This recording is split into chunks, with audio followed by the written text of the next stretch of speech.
Sup everybody, this is Karak with ACG and welcome to my 8 things you absolutely probably don't need to know about Vermintide 2 maybe video. And if you can't tell this is tongue-in-cheek, just wait because it'll become readily apparent that much tonguing of cheeks is occurring somewhere.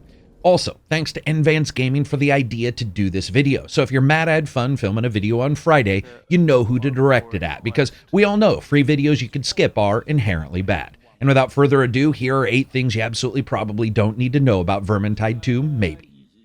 Number 8.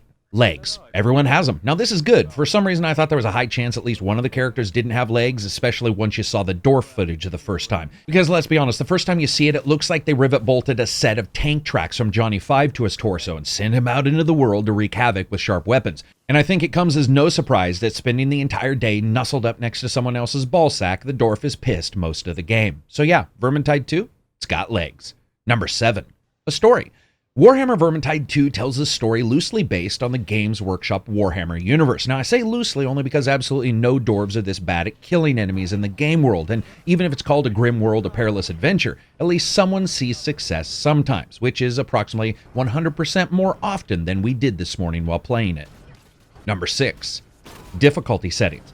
This one actually might be less of a joke and more need to know, because depending on who you are paired off with, you can get a game where you're getting through by the skin of your teeth, directed by the game's spawn director down this fantastically bloody voyage of destruction, or you could be neck deep in a series of failure cascades that make it look like Enron just had a bad morning. The difficulty levels in the beta run from recruit to, well, no other idea, because remembering those names isn't going to matter. Only 1% of gamers are ever going to have a chance of seeing them.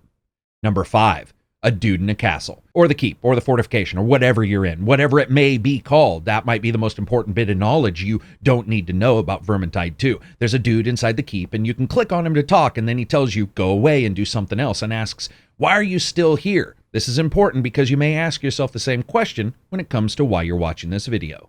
Number 4. Skaven.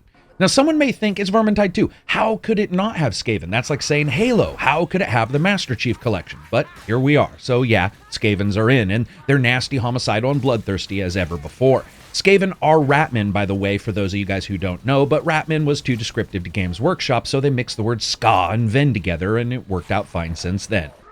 Number 3. Vermintide 2 uses Fat Shark's own branch of the Autodesk Stingray graphics engine. Why that won't matter is because almost nothing else in the world does. But in the past, luminaries of gaming excellence such as Escape Dead Island and Hamilton's Great Adventure were made in this graphics engine. That last one is so uninspiring, its own wiki page to the link to the game has a 404 error. No lie, check it out.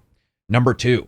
It won't have de novo DRM. Okay, seriously, there's actually no joke there other than the existence of de novo in the first place. But here's also a little fun fact. De novo is the name of a bad guy in a 1980s Dungeons & Dragons fantasy world that had the band Devo traveling the world solving crime and headbutting people with those fucked up hats. But what does that bring us? That brings us to the number 1 thing you absolutely probably don't need to know about Vermintide 2, and that's that it's in beta right now and you can see some of the enemies. The game has more than double the enemy types as the original title did, which means when you die, you can say, I've never been killed by that enemy before, and this time you won't be a liar just trying to be cooler on the internet than some other dude. And that's it for me, and that's it for the 8 things you absolutely probably don't need to know about Vermintide 2. And thanks again to Advanced Gaming for the idea on making a fun video on Fridays.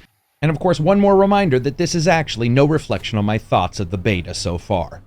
If you hate the idea of this video and anyone having fun anywhere, give it a thumbs down. If you're mad because you wanted a review for Divinity Original Sin, also give it a thumbs down. If you're still listening, give yourself a thumbs up. And remember, you can always check new videos out by following me on Twitter or maybe the Reddit, or of course being a patron on the Patreon page, which allows me to make reviews that aren't 2 minutes long or filled with sponsored bullcrap, and videos like this that allow me to tease internet tough guys. Peace out and enjoy the rest of your week.